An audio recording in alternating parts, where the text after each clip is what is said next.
เคยไหมครับถ่ายวิดีโอหรือเก็บฟุตเทจมาแล้วพอจะเอามาใช้งานจริงพบว่าพวกเสียงบรรยากาศเนี่ยมันแทรกเข้ามาในไมค์เต็มไปหมดเลยทำให้งานที่ได้ออกมาดูไม่ดีเท่าไหร่นะอันที่จริงใน Adobe Premiere Pro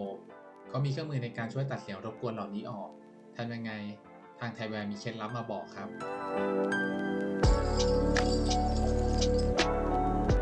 ก็เดี๋ยวมาลองฟังเสียงตัวอย่างคลิปที่มีปัญหากันก่อนนะครับอันนี้เป็นตัวอย่างเสียงสำหรับใช้สาธิตการตัดเสียงรบกวนหรือว่า noise ในโปรแกรม Adobe Premiere Pro นะครับ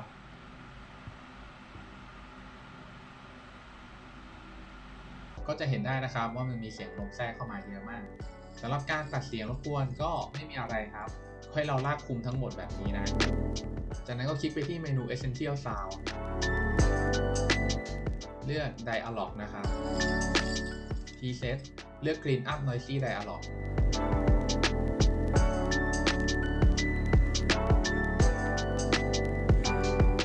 แค่นี้เองอาจจะเปิดใช้ Quality เพิ่มขึ้นด้วยก็ได้นะครับทีนี้ลองมาฟังเสียงกันดูใหม่อีกรอบหนึ่งนะอันนี้เป็นตัวอย่างเสียงสำหรับใช้สาธิตการตัดเสียงรบกวนหรือว่า noise ในโปรแกรม Adobe Premiere Pro นะครับ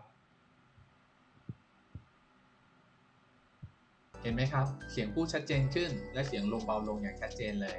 ใครที่เก็บฟุตเทจมาแล้วมีปัญหาก็ลองไปทำตามกันดูนะครับ